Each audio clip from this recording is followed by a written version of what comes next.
Hi class, and welcome to our very first podcast. This is going to be a cool way for me to be able to talk to you guys about some things that you get to watch on your computer as videos. So we've been talking a lot about Earth Day since it's coming up, and we want to talk about recycling and how we in our classroom can do our part to help the Earth. So our planet is a very, very special place with lots of really neat things to offer us. So we all know what our planet looks like. Here's a picture of the Earth we live on. Of course, we only live on a little tiny part of this Earth, but the things we do can affect the whole wide world. So we have to make sure that we do our part to take care of the world so that it's good for us and all our other friends all over the world. Now, one awesome way that we can help is every single day, many trees are cut down because the paper that we use is made out of trees. So it's okay to cut down some of the trees to make paper, but it's not okay to waste the paper that we already have. So if in our classroom we save all our paper and we use it as much as we can without throwing it away when it can still be used, we can help save trees so that more and more don't have to be cut down. So, do you guys want to help? I have a great way for us to help. This is called reusing. So instead of throwing away all our paper, first we're going to take a look at it and see if we can use it for other stuff before it goes in the trash can. So we're going to start a project called Color Scrap Paper Sorting. So behind me, you can see these really neat baskets that we're going to use in our classroom. I don't have all the colors here with me, but we'll have them all in the classroom. But as you can see, we have a pink, orange, yellow, and green. These are all going to sit in our new, really cool reusing center in class. So we know that there's lots of colors. We know red, orange, yellow, green, blue, purple, and we even know black, white, pink, gray, even gold and silver. So from now on, when we start doing our art projects that use colored paper, we're going to start reusing. So I bet you're wondering how our project is going to work, and that is a very good question.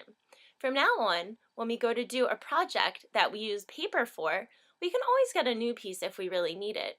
But if we only need a smaller piece to cut out something small, then we don't really need a whole big piece of paper. So from now on in our class, we're going to have these bins, and I'll show you. In our pink bin, we have pink paper.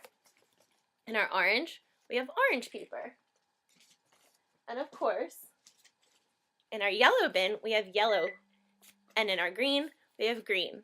Now we will have bins for all the different colors for you to choose from, so we'll always have every color you need. Now, if you're using a big piece of paper and you don't use the whole thing, then here's how we're going to sort them out. If you have a piece of paper and you're all done cutting out, like this one, this is going to be our rule. If the paper is bigger than the palm of your hand, then it can go in our sorting center. So let's take a look at this paper. It covers my whole hand, so someone can definitely use this for another project. So this piece of paper is not going to be thrown away, and this piece of paper is going to go right into our pink sorting bin. Now this is pretty small, and it doesn't really cover the palm of my hand. So this piece might be able to go in the trash can, because someone probably can't cut out something big out of this. So remember that this is going to be a fun project, but we also have to keep our baskets clean. So as you can see here, all our baskets are nice and organized. Now, we don't want our baskets to turn into this. See all the paper here lying on the ground? That's not what we want. We want to keep our classroom clean and nice and organized, and I know you guys are great at that. So we want to make sure that all our paper goes right into our baskets and not on the floor. Now once we decide that our piece of paper is big enough to go into one of our boxes, we have to decide what color it goes in. Now we all know our colors very, very well, so this won't be too hard. We just have to remember that red goes in red, orange goes in orange, yellow goes in yellow, green goes in green, and all the other colors go in the box that matches.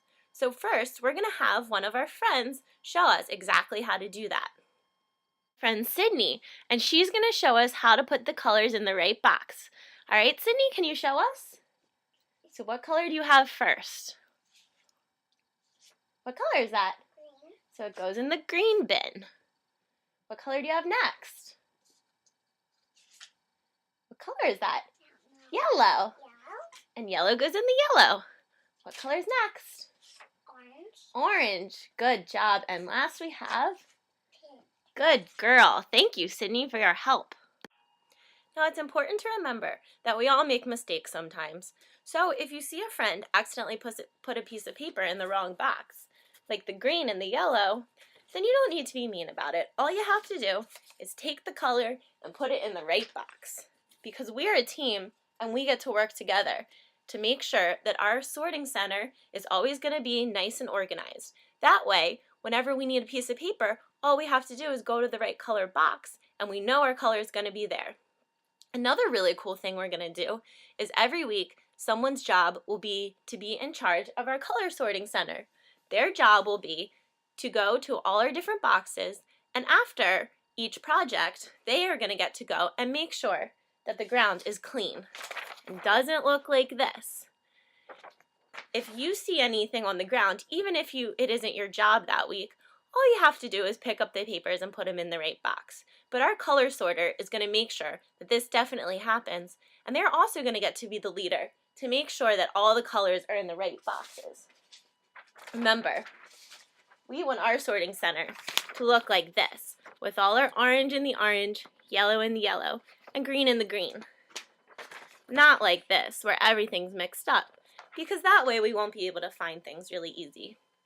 So there you go, guys. Here's an awesome project for our class to do so that we can help out our environment. This way we get to reuse paper without having to throw it away all the time, so that we can help save trees and help all our friends all over the world.